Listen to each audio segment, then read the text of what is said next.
அன்புள்ள golden wings குடும்ப உறுப்பினர்களே, உங்கள் அனைவருக்கும் என் அன்பான வணக்கம். வணக்கம் கூறுவது முருகவேல் திருமலைசாமி செங்குட்டுவன். என் அன்பு சொந்தங்களே, ஒரு சின்ன மகிழ்ச்சியான ஒரு செய்தியை உங்ககிட்ட சொல்லிட்டு இன்னைக்கு டாபிக் போயிடலாம்னு நினைக்கிறேன். என்ன மகிழ்ச்சியான செய்தினா, இந்த விழிப்புணர்ச்சி தான். ரொம்ப போர் அடிக்காதீங்க சார்னு சொல்கிறீங்க, எனக்கு தெரியுது. Few minutes. இன்னைக்கு காலையில் பங்க்கில் என்னோடய வண்டிக்கு பெட்ரோல் அடிச்சுட்டு இருக்கும்போது எனக்கு முன்னால் ஒரு பெரிய கார் பெட்ரோல் அடிச்சுட்டு நகர்ந்து போச்சு. அதுக்கு பின்னால் நான் போய் பெட்ரோல் அடித்து கொஞ்சம் நகர்ந்து போய் போனேன்.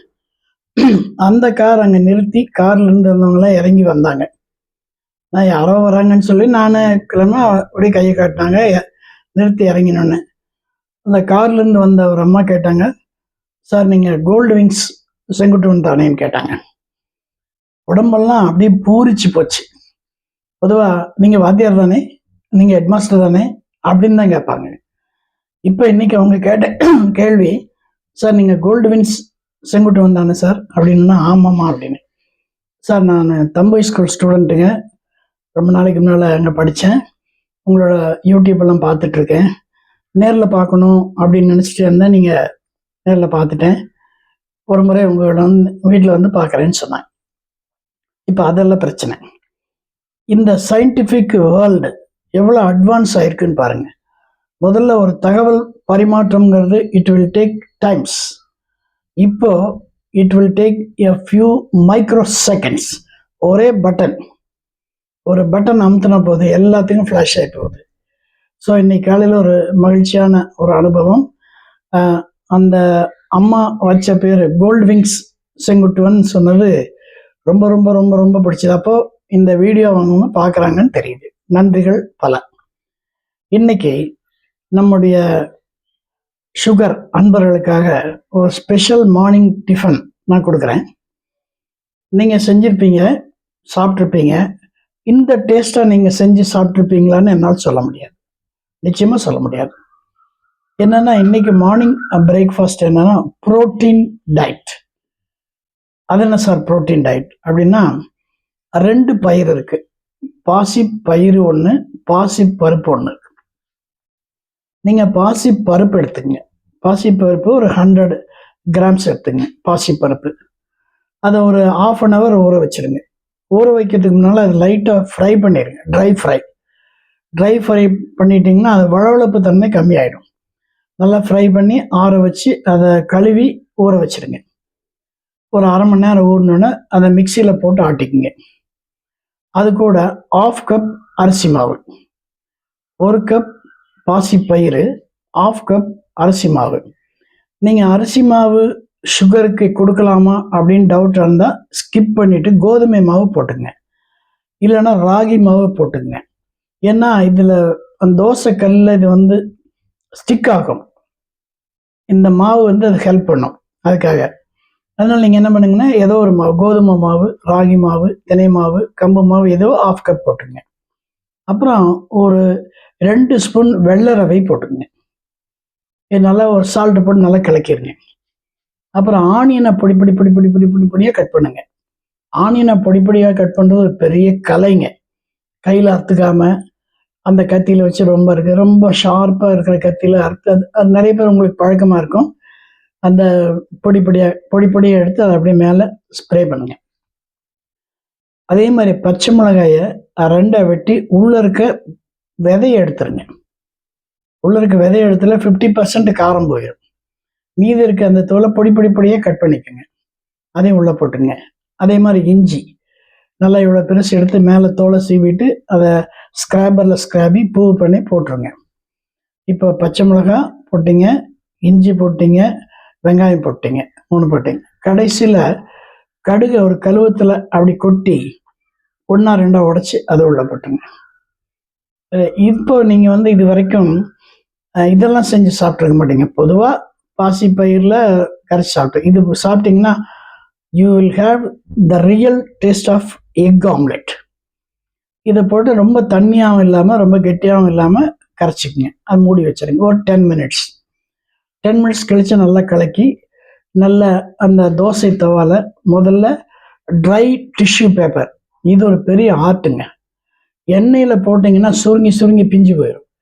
அந்த ட்ரை பேப்பர் கையில் டிஷ்யூ பேப்பர் இருக்குல்லையா, அது நல்ல பேப்பரில் துடைச்சிடுங்க. நல்லா சூடாக இருக்கும்போது துடைச்சி அதுக்கப்புறம் ஒரு கரண்டி எடுத்து லைட்டாக பரவி விட்டுருங்க. 2 செகண்டில் வெந்துடும். திருப்பி போட்டிங்கன்னா ஆம்லெட் வாசம் வரும். யூ கேன் டேக் 2, ஒரு நார்மல் சைஸ், ரொம்ப சின்னது வேண்டாம், ரொம்ப பெருசு வேண்டாம், normal size. You can take 2. Highly protein diet. இதுக்கு ரிச்சாக ஒரு சட்னி. என்ன சட்னினா, எனக்கு அடிக்கடி ரொம்ப பிடிச்ச சட்னி அந்த கொத்தமல்லி சட்னி. ஏன்னா வெரி ஈஸி டு ப்ரிப்பேர். ஒரு கை கொத்தமல்லி எடுத்து உள்ளே போடுங்க, கழுவிட்டு மிக்சிக்குள்ளே 4-5 பல் தேங்காய் போடுங்க, ஒரு இத்தினூண்டு புளியை உள்ளே போடுங்க, ஒரு பச்சை மிளகாய் உள்ளே போடுங்க, கொஞ்சம் சால்ட்டு போட்டுங்க, அடிங்க. எடுத்து தொட்டு சாப்பிட்டீங்கன்னா there is no other way to go to சொர்க்கம். இது சொர்க்கம் தான். இது ஹை ப்ரோட்டீன் டயட்டுங்க. எந்த சர்க்கரையாக இருந்தாலும் அதனுடைய லெவல் ஏறாமல் பார்த்துக்கும். அப்புறம் உங்களுக்கு மத்தியானத்துக்கு ஒரு டயட் இப்போ நான் சொல்கிறேன், அதை கேட்டுங்க.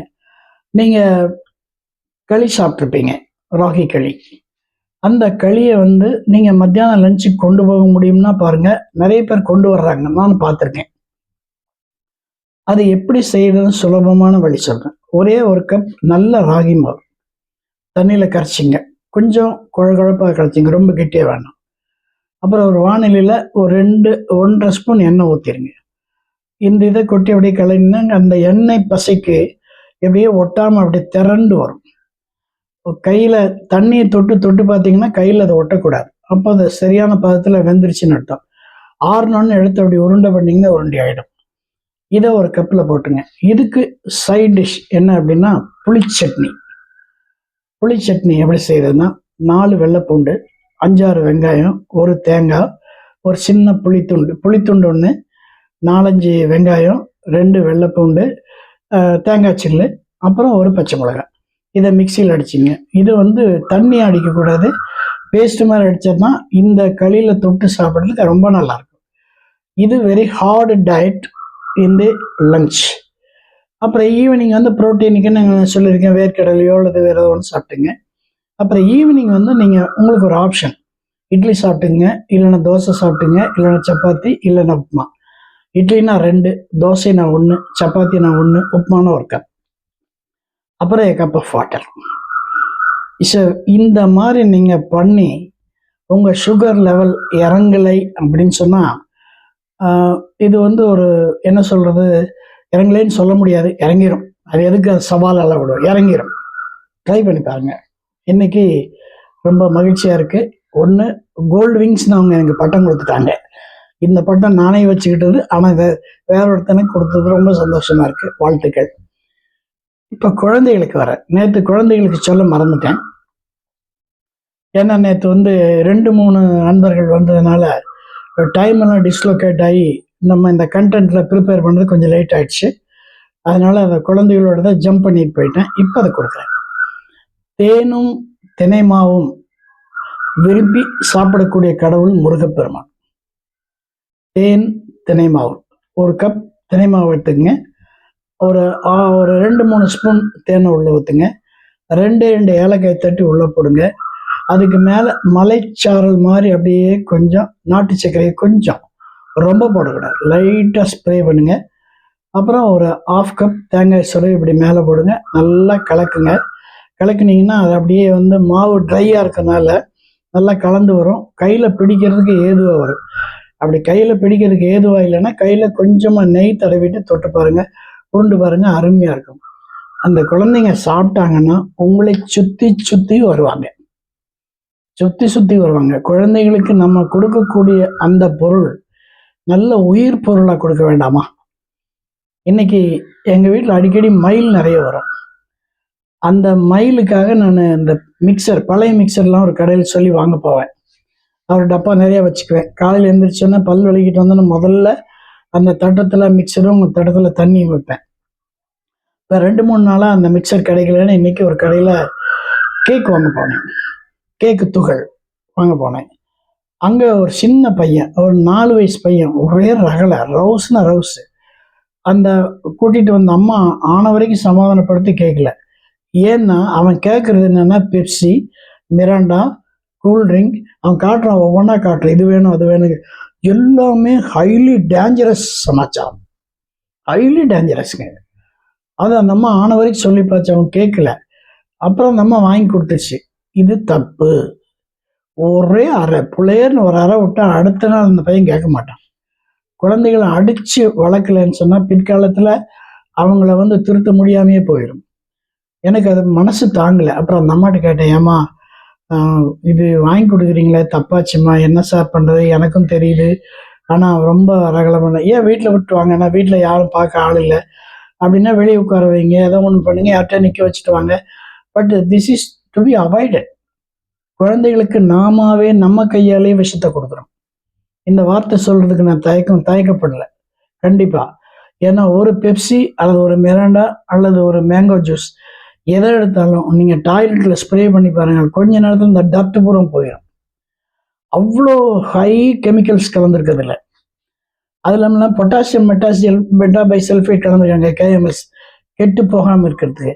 இன்னொரு விஷயம் உங்களுக்கு சொல்கிறேன் பாருங்கள், யாருமே மேனுஃபேக்சரிங் டேட் பார்க்கறது இல்லை, டேட் ஆஃப் எக்ஸ்பைரி பார்க்கறது இல்லை. வாங்குகிறோம், உடைக்கிறோம், குடிக்கிறோம். வாங்கி பார்த்தோம்னா கீழே டேட் ஆஃப் எக்ஸ்பைரி தாண்டி இருக்கும். தாண்டி 1 மாதம் 2 மாதம் இருக்கும். அதுக்கு ஒரு டேப் போட்டு ஒட்டியிருப்பானுங்க. அவங்க பண்ணுறது பயங்கர அநியாயம். நீங்கள் அதை உரிச்சிட்டு பாருங்கள், டேட் ஆஃப் எக்ஸ்பைரி இப்போ என்னப்பா பாரு. நீங்கள் வாங்கணுன்னா டேட் ஆஃப் எக்ஸ்பைரி பாருங்கள். மருந்தில் பார்த்தாலும் எதில் பார்த்தாலும் date of expiry, date of manufacture நம்ம பார்க்கறது இல்லை. இதுதான் நம்மகிட்ட இருக்க தப்பு. நம்ம தப்பை அவன் லாபத்துக்கு யூஸ் பண்ணிக்கிறான். தயவு செஞ்சு வாங்கினீங்கன்னா பாருங்கள், தயவு செஞ்சு அதை வாங்காதீங்க. அந்த மருந்தெல்லாம் வாங்கிட்டு வாங்காது. உண்மையில் அது ஒரு மருந்து தான், விஷ மருந்து. நம்ம கையால் நம்ம குழந்தைகளுக்கு கொடுக்குறோம். அது ரொம்ப ரொம்ப பாதிக்கும் அப்படின்னு அன்போடு கேட்டுக்கிறேன். இன்னைக்கு வந்த 3 நண்பர்கள், சர்க்கரை நண்பர்கள், 2 பேர் வந்து ஃப்ரம் பெரியநாயக்கம்பாளையம் இட் செல்ஃப், ஒருத்தர் வந்து காரமடை. 2 பேருமே ஒரு மிடில் ஏஜில், ஒரு 40 to 50. அவங்க இப்போ தான் ஜஸ்ட் சுகர் லெவல் ஸ்டார்டிங்கில் இருக்குது. So it is easy to control, it very easy to control. அவங்களுக்கு ரொம்ப நாமினலாக தான் கொடுத்துருக்கேன், ரொம்ப நாமினல் டயட் தான் கொடுத்துருக்கேன், ரொம்ப கண்ட்ரோல் டயட்லாம் கொடுக்கல. நாமினல் டயட் நான் சொன்னேன். முடிஞ்சதுன்னா மத்தியானம் வந்து ஸ்கிப் பண்ணிடுங்க சாப்பாட்டை, அதுக்கு பதிலாக ஃப்ரூட்ஸ் எதாவது சாப்பிட்டுங்க. அதுக்கு ஃப்ரூட்டும் சாப்பிடல அப்படின்னா ஒரு எக்கு சாப்பிட்றவங்களா இருந்தால் ஒரு எக்கு அதை வேக வச்சு சாப்பிடுங்க, இல்லைன்னா ஒரு ஆம்லெட் போட்டு சாப்பிட்டுங்க. சாப்பிட்டு ஒரு 5 நிமிஷம் 10 நிமிஷம் கழிச்சு தண்ணி குடிங்க. மத்தியானம் அந்த ஒரு வேளை நீங்கள் உணவை ஸ்கிப் பண்ணிங்கன்னா you will feel very happy. நான் என்னோடய உணவை மத்தியானம் ஸ்கிப் பண்ணிடுறேன். காலையில் நைட்டு மட்டும். நைட்டு வந்து ஒரே தோசை. இன்றைக்கி தோசை வந்து கொத்துமல்லி தோசை. கொத்துமல்லி தோசை அது என்ன சார் கொத்துமல்லி தோசை அப்படின்னா, கொத்தமல்லி கீரையை கழுவி நல்லா கழுவிட்டு மிக்சியில் போட்டு அடித்து, அந்த மிக்சி வந்து அந்த கோதுமை மாவில் கலந்து அது கூட வெங்காயம் பச்சை மிளகாய் எல்லாம் போட்டு அப்படியே எடுத்து சாப்பிட்டா உங்களுக்கு சைட் டிஷ்ஷே வேண்டாம், கமன்னு இருக்கும். ஸோ வாங்க வாங்க வந்து பயனடையுங்கள். உங்களுடைய வாழ்வு சிறக்க என்னுடைய உதவி எப்பொழுதும் உங்களுக்காக காத்திருக்கும். நன்றி, வணக்கம்.